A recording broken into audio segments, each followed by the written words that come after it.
నన్ను దర్శించిన వాక్యమే అది. హల్లెలూయా. నన్ను దర్శించిన వాక్యమే అది.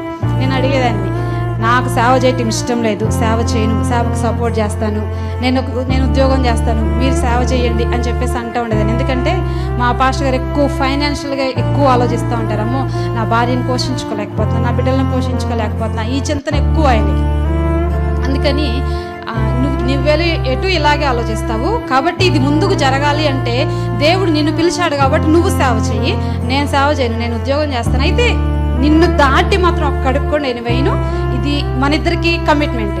అలా కొన్ని రోజులు నడిచిన తర్వాత పాస్టర్ గారు అన్నారు, లేదు సేవ చేయాలి, లేదు సేవ చేయాలి. తాతయ్య అన్నారు, నువ్వు కూడా సేవకే రావాలి అని చెప్పేసి అంటా ఉంటే నేను వీళ్ళ మాటల్ని చాలా పెడచెవిని పెట్టా. లెక్క చేసేదాన్ని కాదు, నాకు ఇష్టం ఉండేది కాదు, సేవ అంటే ఇష్టం ఉండేది కాదు కదా, వాళ్ళ మాటలు చెప్తున్నా నచ్చేది కాదు. అప్పుడు ప్రార్థన చేస్తా ఉన్నా. తర్వాత దేవుడు నాతో మాట్లాడు, నేను అబ్రహాముని పిలిచాను, శారాని పిలిచానా, శారా ఈ గ్రామం ఈ ఊరు వదిలిపెట్టి వచ్చేసే అని పిలిచానా, అబ్రహాముతో పాటు శారా వచ్చిందా లేదా, నోరు మూసుకొని నీ భర్త వెనక మళ్ళీ సేవ చేయడానికి రా అని అన్నాడు యేసయ్య. హల్లెలూయా.